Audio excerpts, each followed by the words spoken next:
Back. Okay, they don't film that. Good morning, everyone. Hey, welcome to one of our special events. It's always a privilege when we've got someone who's in the office that does a lot of business, who's a top producer and who's a good friend to, everyone here, and has always been someone who shares insight to what he does. That's just kind of like part of our culture here. That's been ingrained from the beginning. And I just love the fact that people volunteer. They're like, hey, I'll talk about this. I'll teach this. So Joe said last, few weeks back, he said, I'll come in and talk and, about what I do and give everyone some insight. And so I just love that. I'm really thankful that, that you would do this and share your time, because time is the most valuable commodity we have. And so I really appreciate you doing this, and the floor is yours, Joe. All right.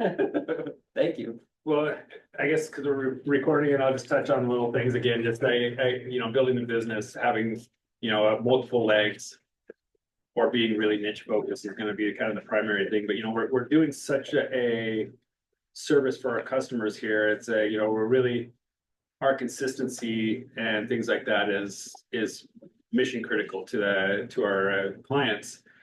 And a mindset that I had to change. I mean, this is year 18 now for me in the business. And I started at Prudential for a couple of years, and then I've been here, met Saul, and joined this office and had an opportunity to go to a lot of different places. But I'm here because of the culture, because of the leadership, because of all this stuff that they have.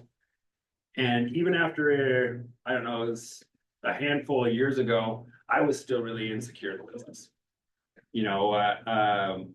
There was a lot of things that I had to do, like picking up the phone. Like a lot of people still have call reluctance. It doesn't matter if you're day one, it could be, 18 years in, call reluctance is still a thing.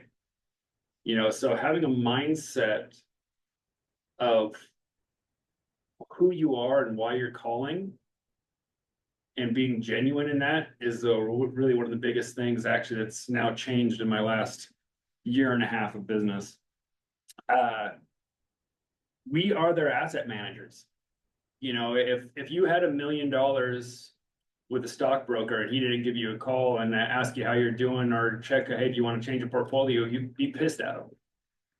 And I've had to change that to, we are their asset managers. We have more assets than probably any of their stockbrokers manage.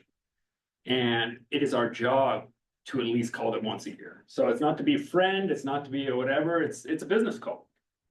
And if you have a problem, like I've had a problem with like Ford call, what friends, occupation, recreation, and dreams. Hey, it's a great way to make a contact. But when I was calling a lot of people, I felt really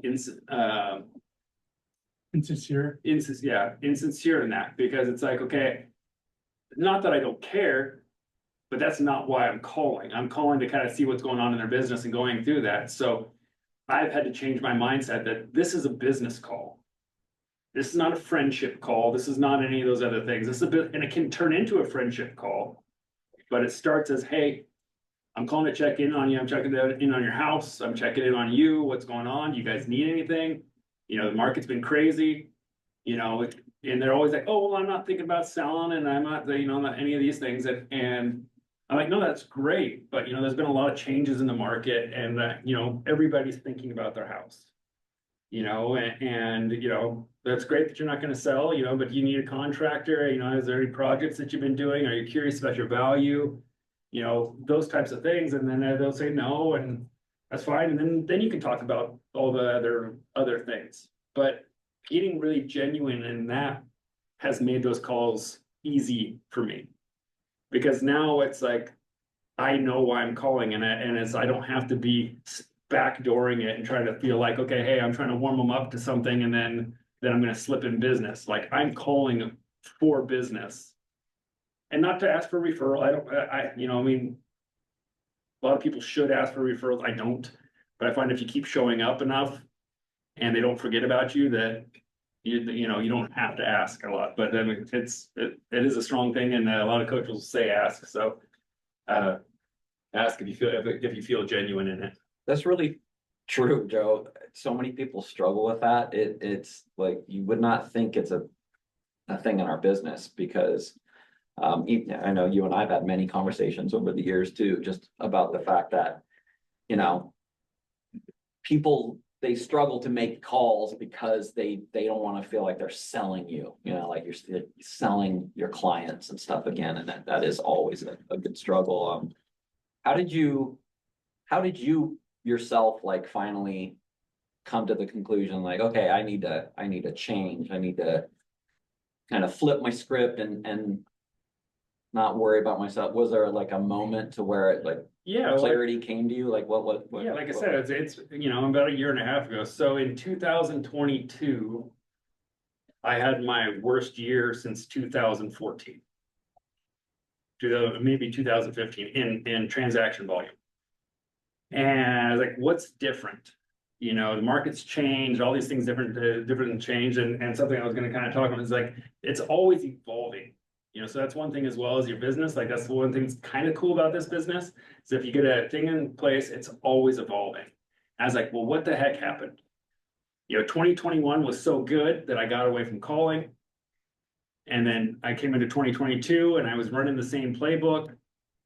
And other things went on, but my not calling really hurt the business because in 2020, I was still calling and checking on people a little bit and doing those things. But I was like, well, what's going on? And then after that, then I'm like, well, why am I struggling calling? Because now I haven't talked to them for a year, or now I haven't talked to them for a year and a half, maybe more to some of these people. And I was really struggling getting back on that phone. And again, like, okay, they haven't heard from me in a while. And it's like, hey, I can open up the conversation like, hey, it's been my bad. I'm really trying to make an effort now to be the professional.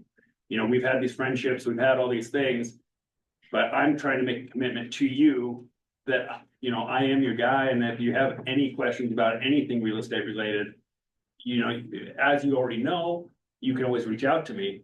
But I just wanted to relay that out there that, that, hey, I'm still here. I'm still in the business. I'm still taking care of you guys and I haven't forgot about you. And that's how I reintroduced myself back into the thing. I mean, and I've called some people that I thought even didn't have good opinions of me. Like, I ran a good business, but like, you kind of get in our head about like, well, I haven't talked to them in a couple of years and I did a one and done deal and I never really heard from them again. And I was they pop up in my tasks to call and I'm like, oh God, I got to call this person. And I put it off and I put it off and I put it off. And then finally I'm just like, hey, what the hell is it? Like, again, I'm calling as a professional. That doesn't have to do anything else with it from that point. And I made some of the couple hardest calls that I thought I could make. And hey, Joe, hey, great to hear from you. I mean, they pick up right away. And, it's been a while and it's like, whatever. And so they were excited to hear or sounded like they were excited. They may have been short conversations, but they took my call and they were ready for it. And, like I said, it was that shift that once I got in alignment with why I was calling, the calls are a lot easier. To keep yourself kind of honest and on track so you don't start talking about the Mariners or whatever, do you have maybe not a script, but like a pillar of 2 or 3 questions that you must ask on this phone call? No, again, well, talking about the Mariners, whatever those talking about those things, that's great. No, that's still good because they are people in your database, they're friends or whatever, but it's from the professional. Yeah, I just call in. First, I just kind of announce that I'm calling about checking in on them, and then and what's going on with their house. My main point is that hey, there's been a because they're going to say hey, we're not doing anything. That main first thing is like that's okay, and I'm not calling to tell you on anything, but it's like I'm calling like first of all I'm checking in on you and your house. Do you have any questions? And then the point that I really bring up is there's been a lot of variations in the market. Rates have changed, inventory as you're hearing national news, you're hearing all these things. Do you have any questions for me? And that's the thing. And then I ask, do you guys need anything? Are you guys looking at big projects? Are you doing whatever? And then other clients I've called that were a little bit further back, like, hey, I had it in my calendar, like, you put down 5% and you called, we bought your house 4 years ago, you might be able to get out of your mortgage insurance now. And some of those things. So it's a little bit of a reason to call it. And that's kind of where I go with it. So it's just it's really, specific to the person a little bit, but I start that way. And it just makes the conversation easy because again, I'm going in because I've had people call me and like, Joe, don't like, I call my anniversary calls, I call whatever, and they're like, we're your friends, don't call me. And I'm like, well, yes, we're friends, but also it's my duty as a professional to still give you a call, at least as a one professional call. You know, I'll talk to you again any other time on friendships, but it's still my job to still, you know, be in this spot.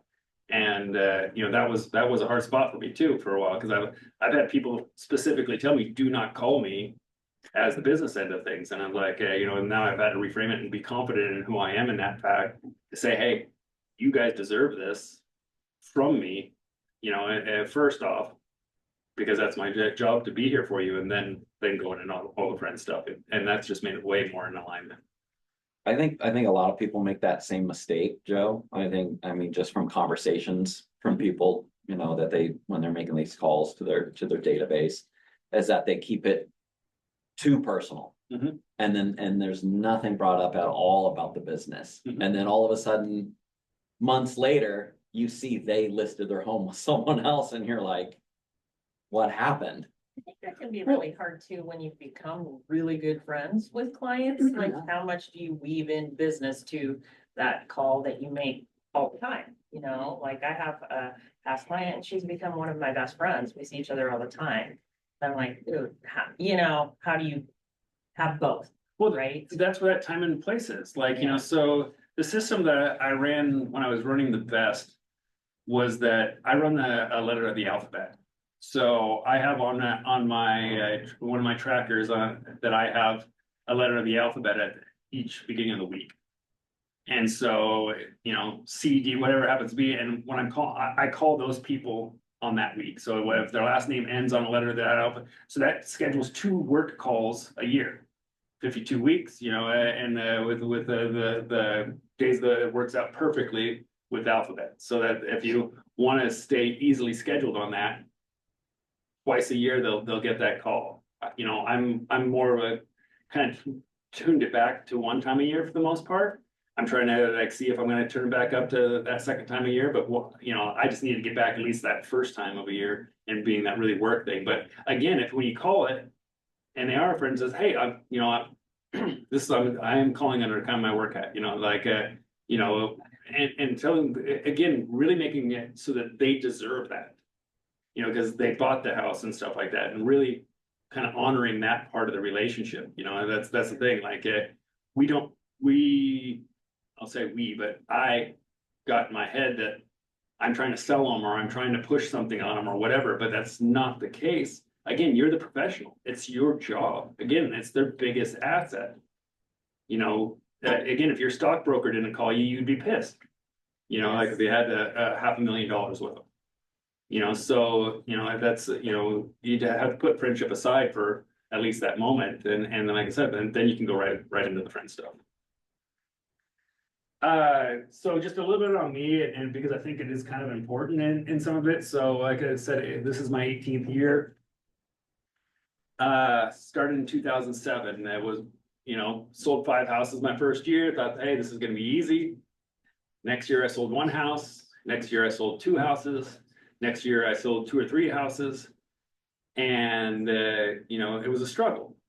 And this business can be that way. This is not a get rich quick scheme. This is not any of these things. What I've really found with people and seeing in this business, it really takes about 4 or 5 years to catch a groove, because that's where you're going to start to see people redoing business. You know, you're going to start to get your repeat clients, and you'll start to see that stuff. And then for me, I was really insecure in a lot of the ways. So it's like, I finally had experience that I've had been around it long enough that I felt like, okay, hey, I knew what I could talk about.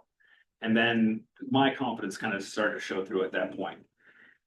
And so in that time though, it was always showing up. And like, if you're struggling, which a lot of people are struggling now, do whatever you can to stay in the business. And I don't care what it is. You know, I mean, I picked up a part-time job just so I could pay my bills to stay in it, because once you commit to this, you stay committed to it. You know, and I did whatever I could do to stay here. And then, you know, then it just, again, it'll start to build on itself. Where this class kind of came about is I've done pretty much every single thing in this business. You know, so many people come in here, well, I'm not gonna do that. I'm not gonna do this. I'm not gonna do that. You know, that's uncomfortable. That's whatever. You know what? I don't give a crap.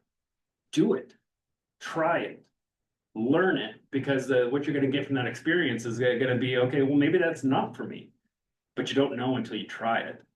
You know, so I've done FISBOs, expireds, you know, any other type of cold calling, you know, I've leads, door knocked, I've done all these things, and I had a coaching call, or not a coaching call, I actually met him in person with Tom Ferry. Had a 2 hour appointment with him. I flew down and saw him for a day. And it was just him and I. And Tom's a really nice guy when he's out and bubbly, but when he's in coaching mode, he's a dick. And, you know, I mean, but not in the sense of that, but he's really cut and dry. And I went down there and I was, you know, still new in the business. You know, I was like, at that time, I was like, oh my God, I've got $20,000 in debt. I'm dying and stuff. And he goes, I work with people that have $100,000 a month nut that they got to make. You go, he goes, just go sell a house. Go sell 2 houses. That's nothing. And it gave me a perspective in that. But then he went after me about all these things that I was doing and not doing. And he challenged me while I was there. It says, if you don't door knock 1,000 doors in 30 days, you'll never make it in this business. And that hit home. I was like, well, Jesus, like if Tom, the best coach in the world, is saying something like that, like maybe, you know, I'm not cut out for this or whatever. So, but when I got done, I was motivated. Very first thing I went home and I started door knocking. And I door knocked, I think, 157 doors in my neighborhood that I wanted to work. And I got rejected 6 ways from Sunday on that, in all different ways. And after door 157, I was like, screw it, I'm done with real estate. If Tom says I can't do this, you know, F it, I'm out. You know, obviously this isn't the job.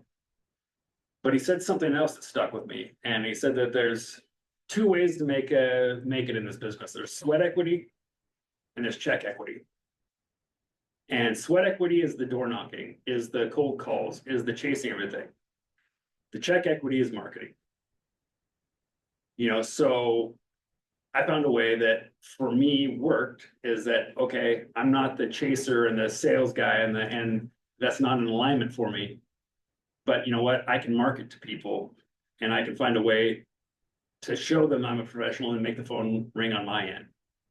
And it's, you know, if you don't have the money to do that, you have to do the sweat equity. So you have to call these people. But once you have that, do that. And then the second part with another coach of Rick DeLuca that I took that Saul had brought in at the time was pay to do the things that you're not going to do. You know, so like the marketing, what happens in this business, and I see this all the time, is that everybody gets all gung-ho and I'm going to farm, or I'm going to send a mailer, or I'm going to now do social media posts every week or whatever, and nobody stays consistent. After you get 1 or 2 deals going, it's like, what's the very first thing that falls by the wayside? All those activities. So I learned really early, like, I don't like making flyers. I don't like making postcards. I'm not going to do a lot of these things. So what do? I hired a friend at that time, minimum wage, and he would do that stuff for me. And then I hired my mom, and then now it's other admin and other transaction coordinators and other things.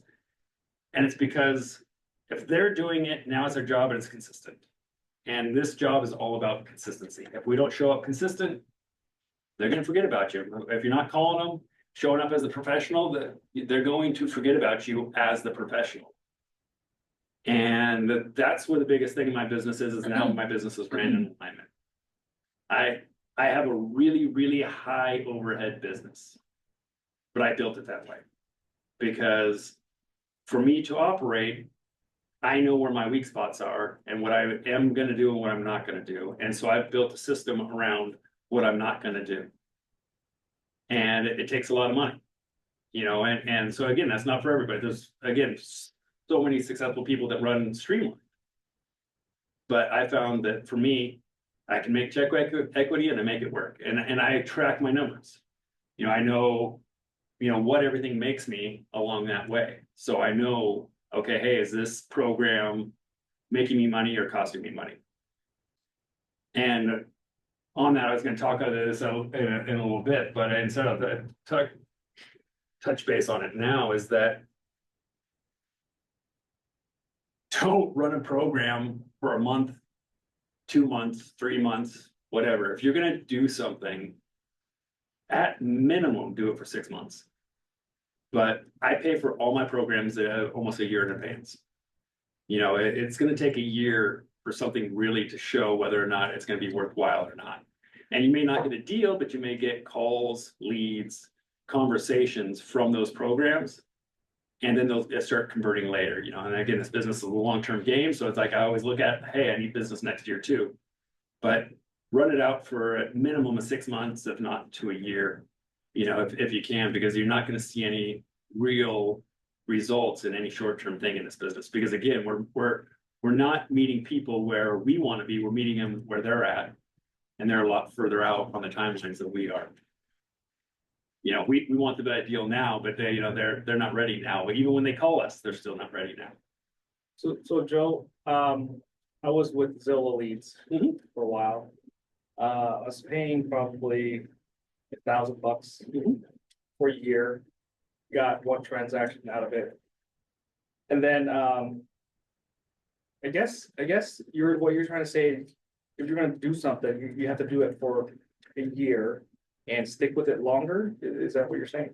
Well, if it works for you, like maybe that didn't connect with you. So again, on my end of on my business, I'm a lead machine.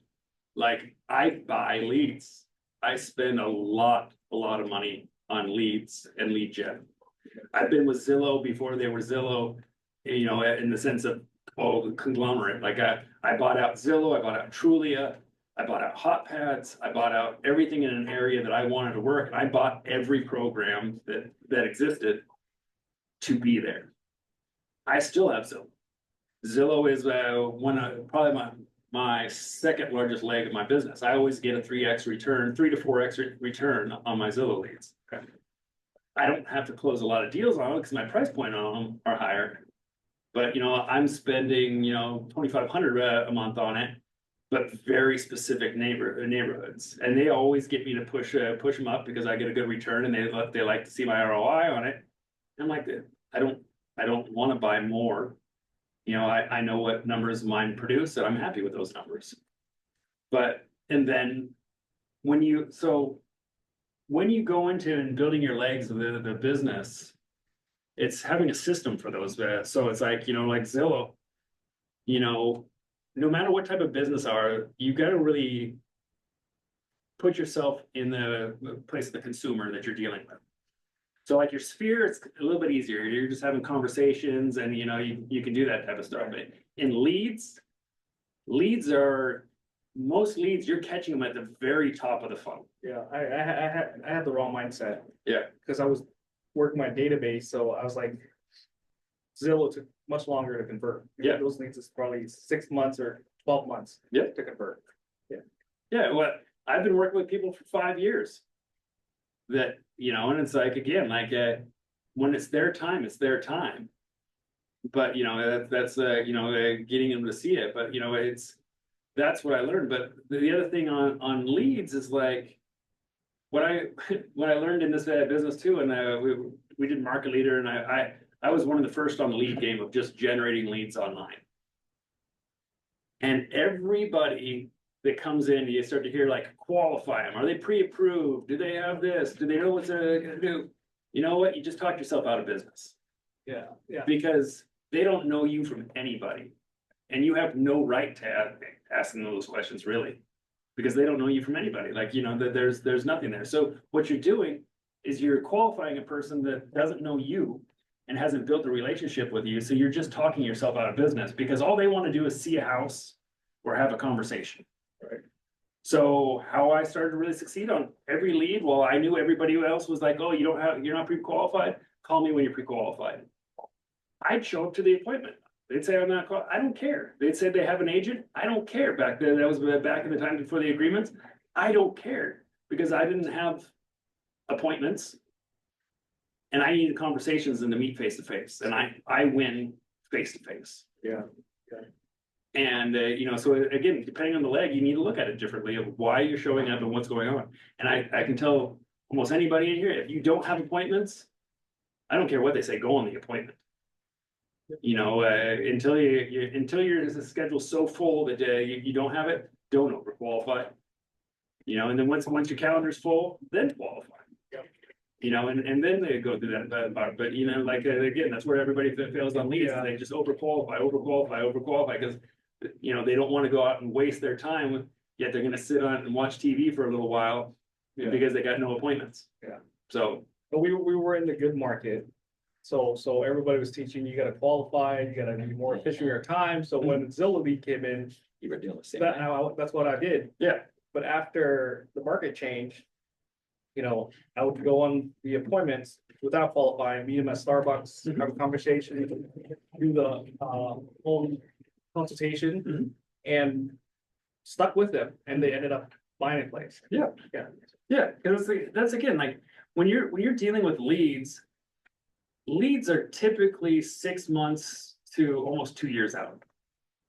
You know, when they're finding out, depending on the type of line, Zillow is a little bit closer. So Zillow is 6 months to a year. But normally if you're finding other leads, just other online leads, they're just clicking on things online and they're just thinking about the process. And so you have to know that that's what you're dealing with and be okay with that. Again, I know what my timelines are and things. I'm okay with that because then I've got my database now that produces X amount and I'm good with that. And I'm just building my pipeline for down the road. And so now I just get random phone calls and say, hey, I'm ready to list my house, or hey, I'm finally ready to pick it up. And I just wasn't anybody that I've even been in contact. We're putting on a listing and I'm gonna be showing them houses as well. The listing goes live today. And it was from a mailer 8 years ago. And I only met him and talked to him once. In 8 years, I met him and talked to him once. And it was somebody that, like, they were totally like, we're not doing anything, we're not gonna sell our house, we're gonna stay here forever. Yeah. But they entered my system. So how'd you convert that then? Well, so this is the thing, so 8 years. So, you know, so my business, my base business is database, Zillow. Now it's buyer's agent. And I'm trying to really get better at business to business. And those are kind of my main legs of my business right now. With my main sphere type of people and that stuff is I have a pretty hard and fast thing is that I'm mailing once a month. I'm emailing twice a month. I'm, you know, normally I'd be calling. I'm inviting them to 4 events a year. You know, like I throw 4 events a year. And I throw events like I want to throw events. I don't, you know, it's like, you know, you can do whatever you want, but I throw events that I want to throw. So they're a little bit more expensive, but I have fun at them and stuff because you know, it's like if I'm gonna show up, I want to enjoy it too. But, you know, that's the thing. They've been, you know, she called when this gal called, she's like, we haven't gotten your baseball calendar yet. And I was like, well, that's because the baseball schedules aren't out yet, but we're actually in the process. It's coming back up, and now show up and they've got, you know, my year-end calendar, they got my football calendar, they got my baseball calendar, they've got that. And she flat out said, she goes, you know what, you've stayed in front of us this entire time, and we want you to list our house. It wasn't even a question of, you know, we're interviewing people. It's like you've just stayed in front of us all this time. We want you to list our house. And that's what the consistency and the systems do for you. And again, I don't send any of that crap out anymore. You know, I have people do that for me. You know, and I found other systems like, you know, when you're sending out postcards, I use Corfac. Why recreate the wheel and spend time like drawing up all this type of stuff? Corfac has 100 templates. And the little secret about Corfac, why I use it and what got it to me, because I used to do just listed, just solds, all these types of things. And, you know, you send all this stuff out into the abyss and you send 200, 500, whatever you're sending out, and you never get a call. And you're like, well, this stuff doesn't work. So I started using Corfac. Corfac has a URL on it, and it's called variable printing. So I found out early in my career that variable printing means that if somebody checks on that URL, I get a notification of what house just checked that URL. I don't get their email, I don't get their phone number, because most of them aren't gonna put it in. But for each house that thing gets mailed to, they have a unique URL that's tied to that address. So now I know somebody in that responded to something, and now I can mail it to them. I had, at one point I have like a 12-month mail program that as soon as somebody registered in that, I would send out a whole nother program that starts to engage with them. Because I know what house did it, it's like where before nobody ever responded, or people were clicking on things, your website, playing around with stuff, and you don't know because they didn't call you. So it was a way that I found like it's super, super powerful to know who's curious at that point, and I still get people to get updates on their, property values from some of those things, and I got one of my best clients at the time from it. I ended up getting 3 or 4 transactions from this guy from a mailer in the neighborhood, and he went through it and I clicked on some things and I started sending the other things, and then he finally called me. I thought it was a joke call, but it was a really good guy, and because anybody that calls you and says, hey, I have a bunch of rentals I want to list, and there was some other things that were going on, but I was like, oh yeah, this was just one of my buddies, like having a friend like screw with me or whatever. And then after about 2 or 3 questions in, I was like, oh, I may actually need to take this call seriously. And so I did quite a bit of business with this individual, so. But that's my business now, and into this, so I wanted to kind of, I won't go too deep into it, but I mean, your legs of your business, like I said, getting 4 is, in my opinion, absolutely critical. It's your sphere, it's your VIPs. Marketing, whatever that happens to be, the different lead gen places that you're gonna do, networking, classes, first time home buyer classes, those types of things. Door knocking, FSBOs and expireds, canceleds. What's the other, notice of trustee sales, doing your open houses, building out a team. So getting a team is another leg. And then the other one that's check equity thing is also farming. So where I was going to, again, there's so many different ways to do it, but finding what's gonna work best for you and where you're gonna put the energy at. Like I farmed a neighborhood. I actually farmed 10 neighborhoods. I was farming, I think, 2,500 homes. And again, I'm not a door knocker. I didn't throw events. I didn't do anything. I was just mailing. And for a while there, I was getting one to two deals a year from it. How often did you mail them? I was doing every other month. I started out every month. And then after year 2, I backed it down to every other month. Because I got to land first and wanted to show that I was there, and then I got to every other month. Because again, swamping them with stuff is. And how many people you had in the database? How many do I have now, or? Like back then when you're sending? Oh, well, back to that, so that farming was 2,500 homes. Yeah. And again, I was using other programs that would send mailers out for me. So again, I knew that I wasn't gonna do it, so I paid a couple different programs that would do mailers for me and set everything up for me. And again, those programs had variable printing and had different tech. I'm kind of a technology geek. I've pretty much, if you can think of a system, I've tried it. And if you've talked to a coach, I've probably coached with them. I've coached with coaches just to know what my competition was doing. I not to talk money wise, but I mean, I spent $25,000 to get a coaching from a year because I knew one guy in my neighborhood was coaching with him, and I wanted to know what he was doing. And so I was like, because I was going into appointments and I was getting beat out and I didn't understand like what, and he was listening. I was like, what the hell's going on? Like, what's he doing? And so I went and I coached with that same company. I was like, now I can circumvent his coaching by because I know where that coach's weak spot is, or how they're presenting their material. And so I could go around and I could present my material exact opposite to that and say, well, some people do it this way, but I do it this way. And I would never say names, but I would come in and say, well, I know his playbook, so I'm going to come out there and I'm going to run opposite to his playbook. You know, and then I did a lot of for sale by owners and stuff, like, so Phil Rodiker is one of the top agents in our renting office. Again, growing up, however you gotta make it in this business, I worked for him for 6 months, or worked with him, for him, whatever you wanna do, but I joined him for 6 months.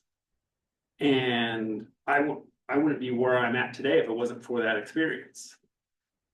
But what I learned from him is that when he was going on FISBOs, I learned his techniques. But then what you start to learn is in certain niches, the same people show up in the certain niches. So there was 5 or 10 good agents that were always calling, and I knew exactly who they were. And I knew exactly what their phone conversations were. So I would go in and I would talk to, when I walk into people, and I would just start to talk with them, and I was like, oh man, it must suck. I know you're getting these type of calls.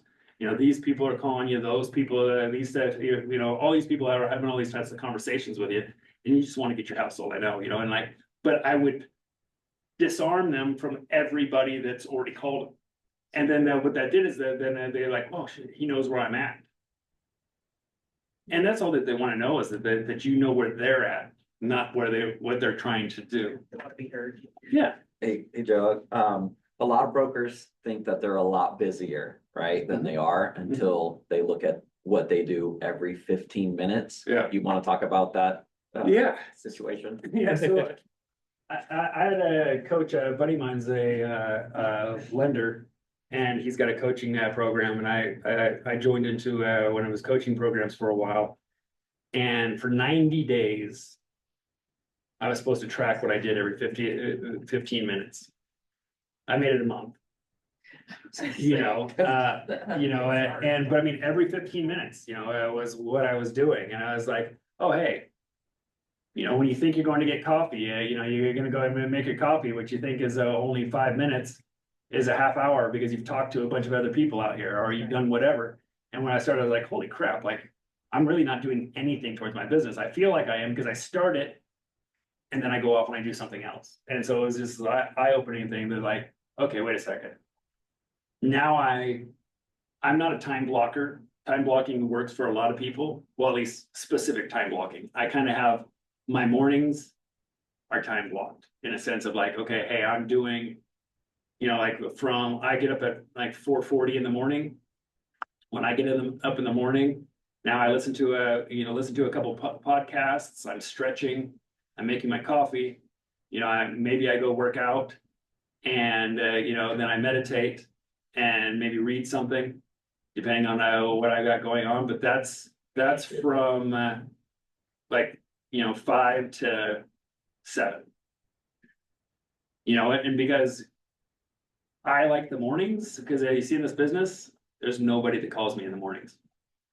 So I can get a lot done in the mornings, and I can set my day. And I think that's one of the biggest things that we can learn, is that we're so reactionary in this business. And so what's the very first thing that we normally wake up, 9 o'clock rolls around, and then we open up our email, and then everybody determines what our day is. And we let everybody else determine what we're going to do for today. So if I can get up before everybody else calls me, or before anybody else expects a response to an email or a phone call, I can set my intention for the day and set how I feel for the day, and get some of those things so my head's right when I step out and make my first call, that I've already not just woken up and ready to put out fires. I've gotten my time in, that I'm good to go. And everybody's schedule is different. So I mean, you don't have to wake up at 4:30 to do that.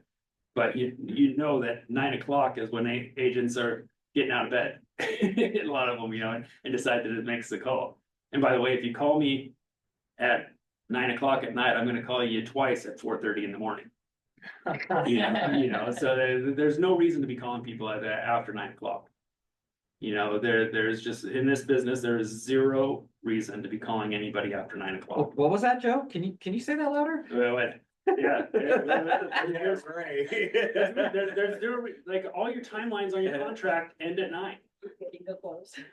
But I mean, you're 9 o'clock. Like I signed up. I was interviewed for a broker's position. I was talking with these guys, and somebody in there said, we call this broker at 11:30 at night. I was like, the very first time you do that, I'm going to call you back at 4:30, and then we're going to set an 8 o'clock appointment to talk about how you actually run your business, because that's not running your business.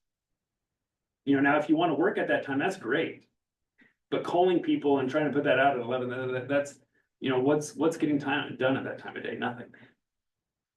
You know, so, work in business hours, and 9 o'clock is when the contract ends, and hey, sometimes there's emergency negotiations and odds and ends, or you're trying to save something, and yeah, it comes right up to that wire, but after that, you know, there's no reason to be doing a lot of stuff after 8 PM.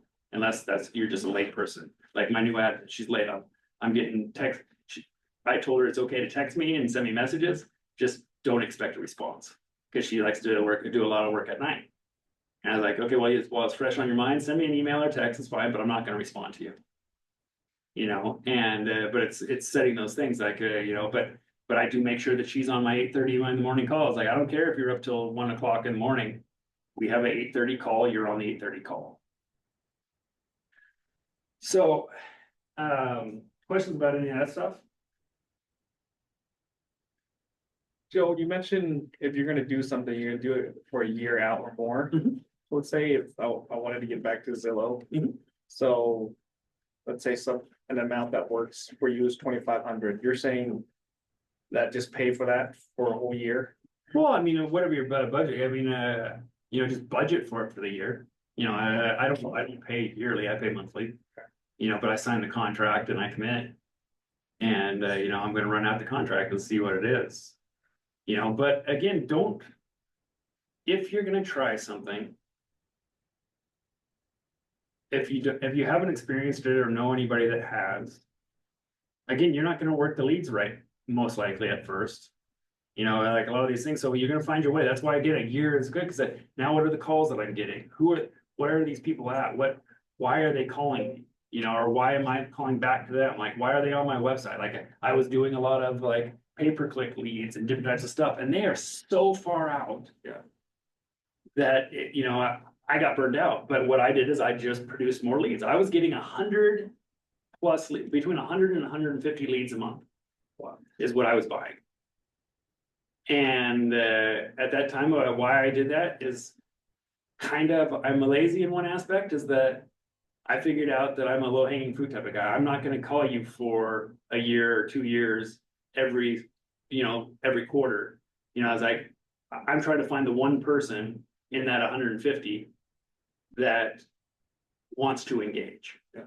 And then I'll spend all my focus on that person, but I'm not like, I'll follow these other people for a couple months, that at least they engaged on some of that stuff, but after that, I was just letting them go. And that's how I then turned into a team, was just kind of by default, because I was getting all these leads. And it's like, I would finally, like, when I got slow, I'd start calling back through all the leads and they'd all done business. And I was like, okay, my system sucks for, all that type of stuff. I've generated all this business that I'm not capitalizing on. So it's like, okay, then that's how I just naturally over the years have been in and out of doing teams. It's like, I got all this stuff. Like, there's business in there. That's what I tell them. Like, it's not easy business, but there's business in there. Yeah. No, I have Facebook leads that I've put in there for years, and then they'll buy a home and they'll be like, hey, can you stop sending me these emails? I bought a home already. Yeah. So like, did call on them. I think something would happen. Well, that's me. Again, you have to know, like, just wasting things to waste things are a thing. And like I said, I was very wasteful, but I was wasteful with a strategy, because I knew myself. I was like, I just need more people, because I know I'm not gonna follow up with that many. So it's like, but then it stresses me out, because I see all these leads coming in, and I'm not, and I'm finding out that they close, and it stresses me out and like all this type of stuff. So, I've changed some of those things now, and I've cut back on my leads right now, like in a full evolution of my business. I've deleted a lot of my marketing, a lot of my lead sources, a lot of my things. I'm really rebuilding my business this year in some other avenues, but and trying to really clean up the systems, the base business that I have. And then I can start branching back out into some of those things again, and I'll start buying leads again. I'll up my lead count, I'll up all those things once I've cleaned out all the extra expenses that I picked up along the way. Because again, once you start buying programs, start doing this stuff, I was looking at it, I was like, holy crap, I've been paying for these 5 programs, and I didn't even realize I was still paying for them. Yeah. Because like once you start rolling, I mean, $100, $200, like, it's also like, I just forget about it. That's why sometimes I cancel my hard. So I'll know which one I'm paying for. Yeah, that's Don't be one like, you're not paying. That's what I audit my bank statements, you know, and now I've got an accountant or a bookkeeper and, you know, if there's weird charges, she'll send stuff. But I mean, if it's an auto payment, she just categorizes it and it just disappears into anything. So every once in a while, I'll open up my bank statement and I'll go line by line. It's like, what the hell's that? Yeah. You know, and then it's like, and then it's got some weird obscure name and I've got to try to Google and figure out where it is. Like, boy, they've been out of business for whatever, and I'm still paying, you know, so. So the other part that in these things is when you have this business and you have these legs, you know, a big thing I was talking about was systems. You know, and I don't care what your systems are, but you have to have repeatable systems. You know, John L. Scott's systems here have really improved over the last couple of years. And like, you know, you have to have a CRM. I don't care if it's Outlook, a notepad, an Excel sheet, you know, or you're using the Salesforce, John L. Scott stuff, but you need to be using something. You know, you asked me what my database was then, you know, my database now is about 300 people. After 18 years, my database is 300 because I clear that crap out a lot. Like if I'm not ever going to talk to these people again, I clear them out. You know, because I was like, if I'm not going to call them, I don't care. Like I'm not going to pick up the phone anyways. So why keep them in it?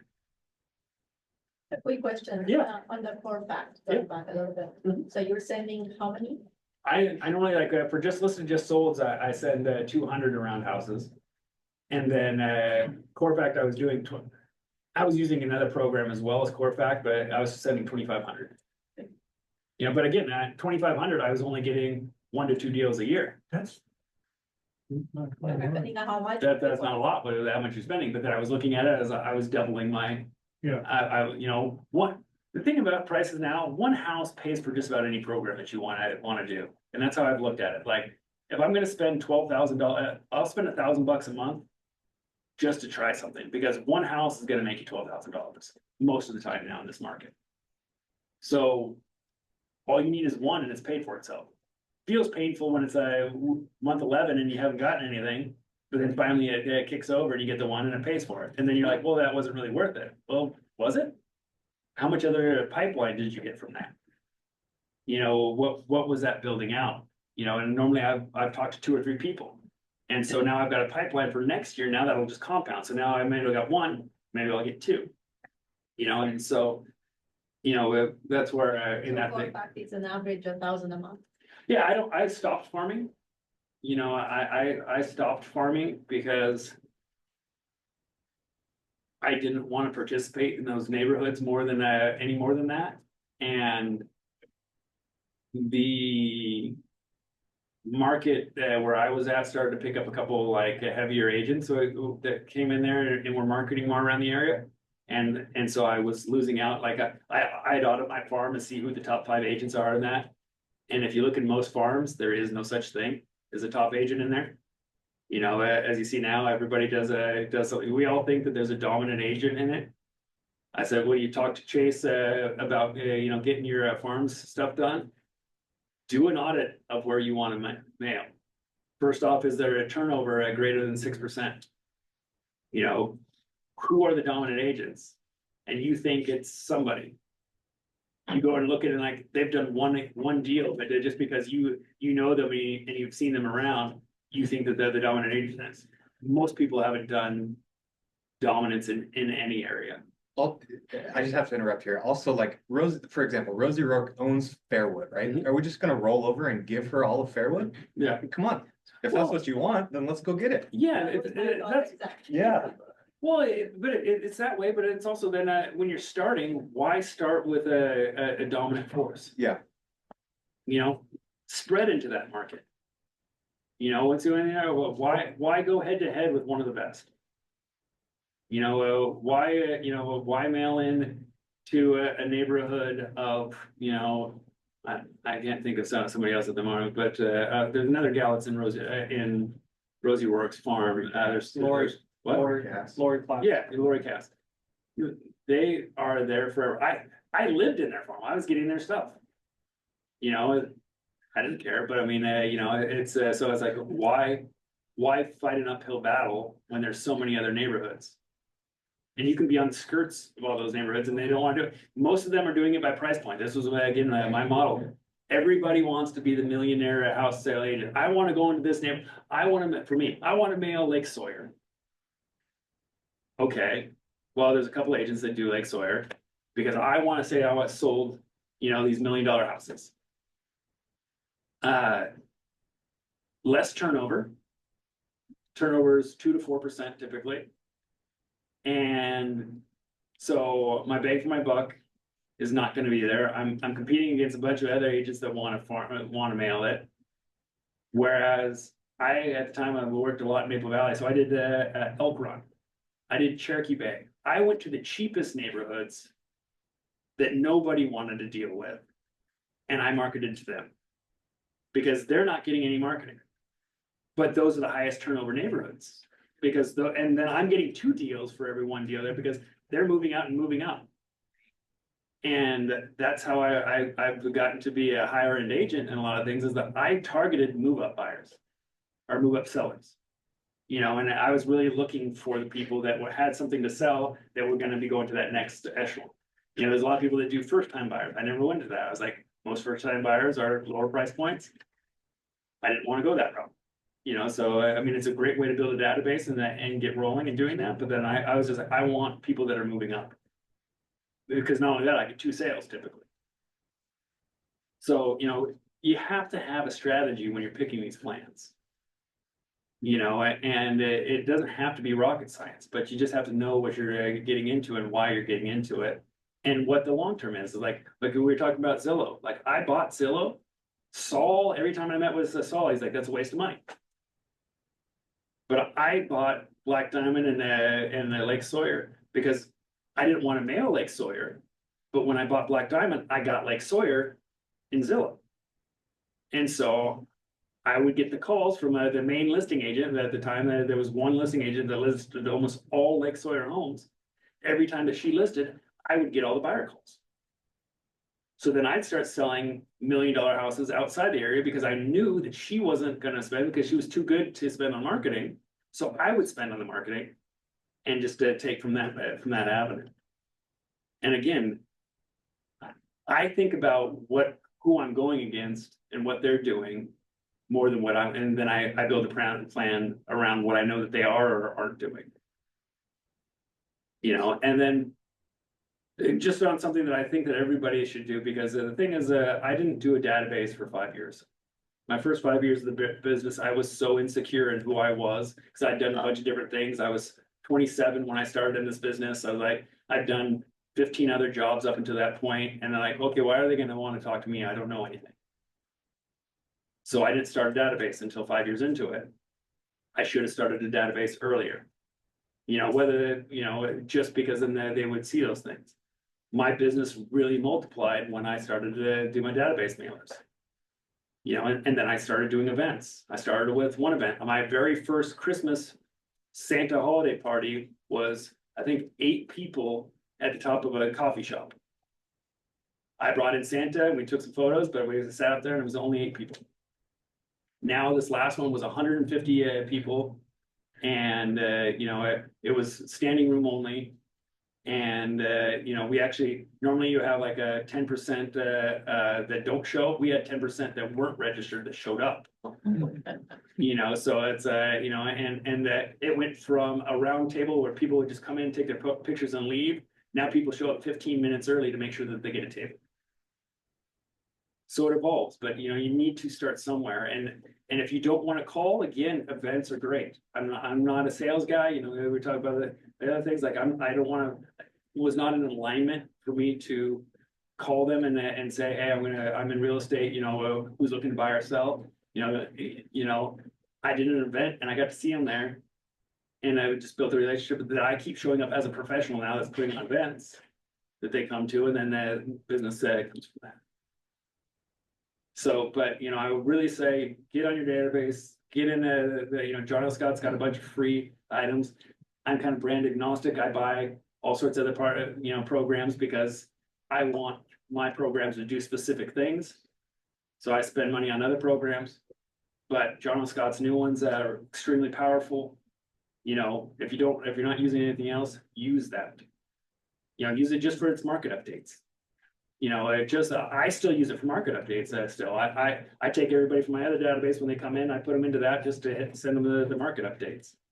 You know, so use the tools that you have until you can afford to get other tools. You know, and then, like I said, the CRM is the number one, because, well, hell, Troy uses a yellow pad. You know, and no, but this is the thing, so this is your other thing, know your freaking numbers. I can pull back on here in 2014, how many deals I did.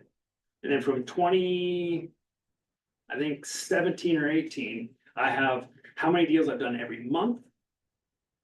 I've had a percentages out so that I know that the first quarter, I'm only gonna do about 22 to 20% of my business is in the first quarter. Second quarter, I'm gonna do 35%. You know, the next quarter, I'm gonna do right around 36%, and then it's gonna go back down to about 18% on my last quarter. So I can budget accordingly. I know I have to start saving when it's coming up to the end of the year, because I know the middle of my year is gonna be my big time. You know, but I know when these deals are coming. You know, and it's gonna vary, but I mean, and I can see different things, and then I can see where I'm weak. Like, okay, normally over the last 6 years, I've only sold houses in February 2 out of the last 6 years. So that means my January game has been crap.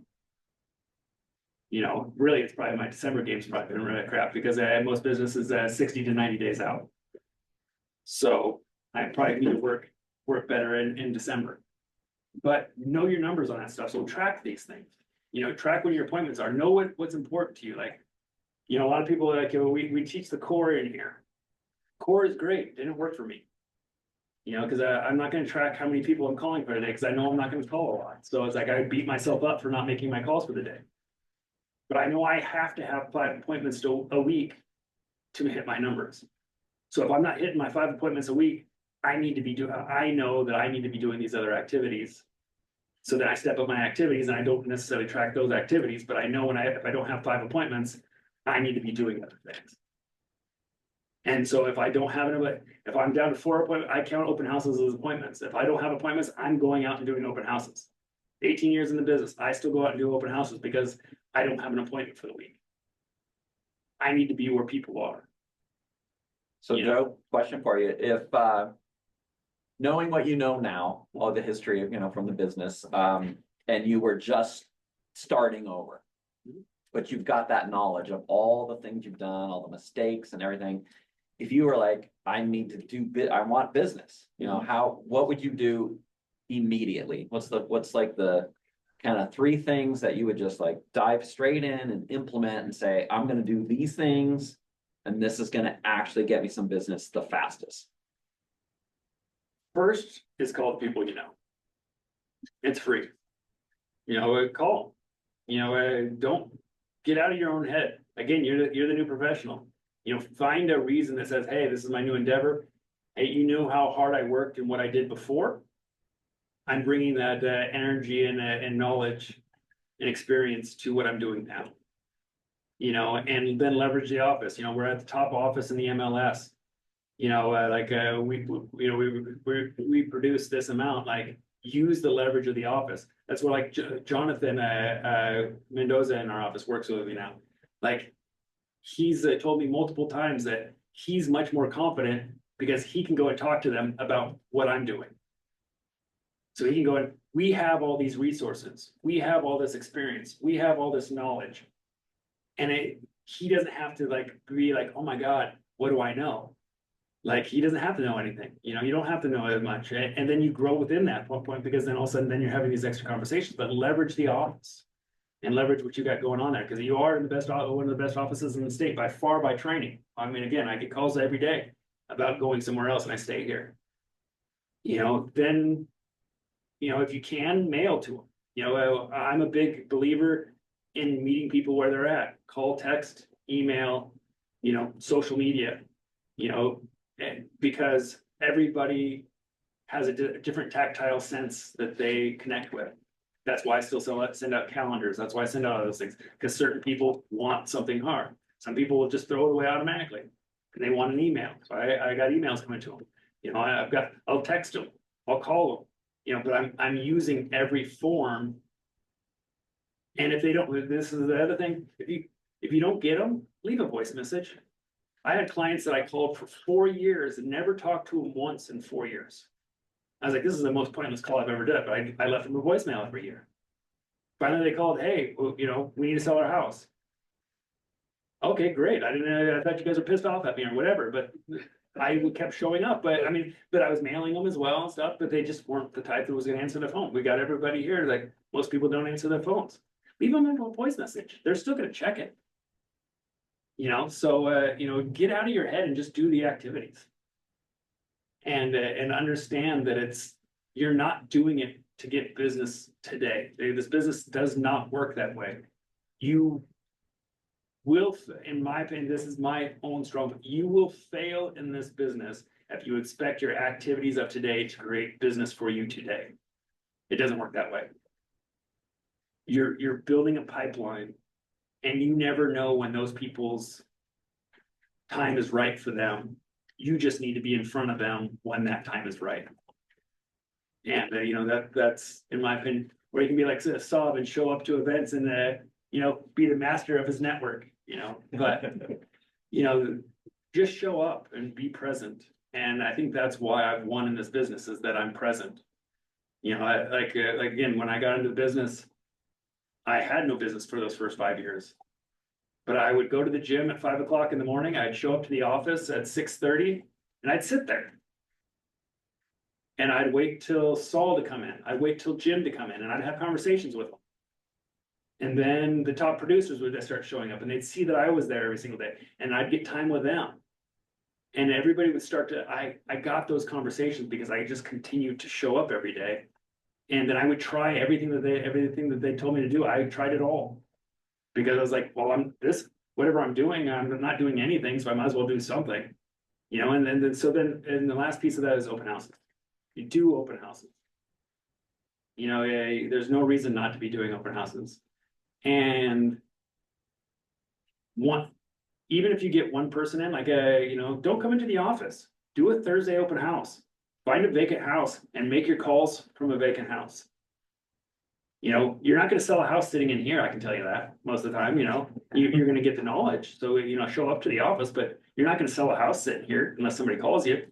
And if you don't have any contacts or whatever like that, they're probably not going to be calling you. So you need to go where there's a chance of meeting somebody.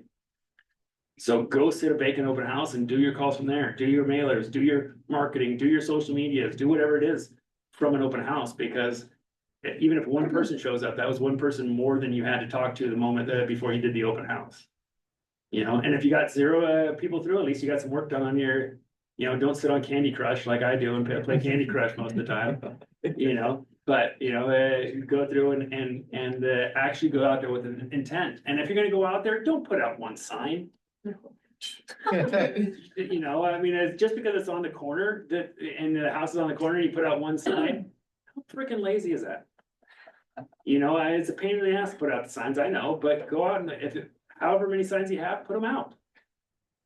You know, what are you doing, a secret open house?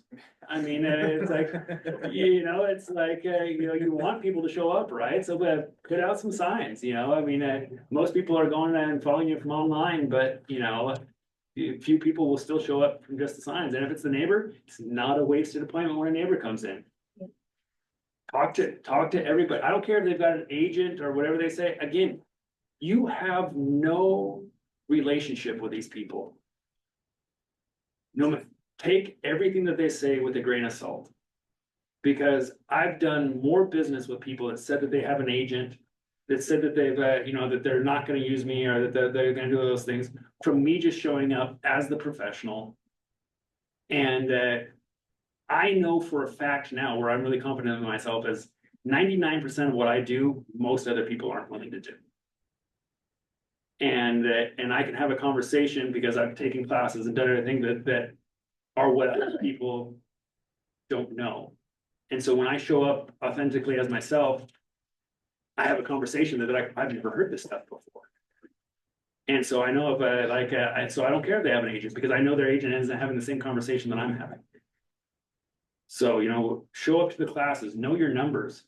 Here, I'll tell you the biggest, I'll give you my biggest secret on open houses. If you're new, or even if you've been doing this for a while, go preview the closest houses around that house before your open house. Go Friday, go Saturday morning, go Sunday afternoon, whatever it is, preview 3 or 4 houses. When they come in, so I sell from Bellingham to Centralia to Brewster out to Port Townsend is where I've done business. But when I show up, I know what stats to look at. I know what things that I go out that I look like I know more about what's going on that's there. And all they want to know is the stats and more of those types of things for the most part. I've always failed at knowing schools, but I mean, so I know that's a weak spot, so I'm stronger in all those other places. But at my open houses when I was new, they'd walk in and like, oh my God, he's the neighborhood expert. Because I'd be like, hey, this house doesn't work for you. Have you seen this house? Man, it's totally remodeled. It's got this. I get done here at 4. I would be willing to show you that house when I'm done here. And they'd set the appointment because they're like, oh, wait, he knows the neighborhood. Or when I pull up another secret for open houses is pull up every single house in that neighborhood that's active, sold, or pending. Because when people come in and you get the neighbor that comes in, they're gonna say, well, this house is overpriced because of this house. Well, it's not a comp to this house, so you didn't pull it up because you think that everybody's gonna be looking at all the houses that are comparables. But I can speak to that seller and like, oh, well, you mean this house? Oh yeah, let's put. Oh yeah, this house is there, and I know that house was sold. And I'm the neighborhood expert. I know when they come in that house, they can't out talk me because when I go to for sale by owners, I know what they're going to be asking. And I don't want to get blindsided because when you get blindsided, then you look like an idiot. I mean, you start stumbling. But also the other thing is don't lie, don't create an answer. If it's not, that's like, hey, I have the resources to get that, and I'll get that right back to you. Even with calls, like I'm in the car, I can't pull that up right in front of you right now. Can I give you a call back in 15 minutes when I get to my computer? Don't just create an answer to create an answer because they can see through most of that too. Because then you have to call back and you sound like an idiot when you go back like, whoa, I was way off. For sure, which is great with Zillow too, right? When you're taking a call on the, yeah. Yeah. So I rambled on and we did that. I think we're pretty close to the time. Yeah, Let's, that's great. Any last questions? questions? Yeah, you guys, anything? Oh, good. Hey, Great. yeah. Thank you so much for spending your time with us and sharing. Thank you. Yeah, no, you guys ever got any questions? Like I said, my playbook is pretty simple. I just, again, show up and do a lot of things, but I'm happy to have any conversations about what you did. And if you're thinking about trying something or whatever, let me know too. And I've pretty much done it all. That is true. Thank you so much again, Thanks, Joe. Joe. Yesterday at the top producers event, there was a new broker who'd been in the business for 2 years. It was her second year and she made top 1% in the whole Oh, company. yes, and she and Anacortes, Yeah. You can always- Anna Cordes, do you know what her median price point was? 350, Would 350. 350. Oh, wow. That's her median price point. She's a social media gal, right? She built her entire business on social media and open houses. That's it. She do 100. I mean, I think she did Yeah. more than that. yeah, it was more than Yeah, that. she probably has the Hoquiam and that whole, Grace All Harbor. of it. Yeah, all of it.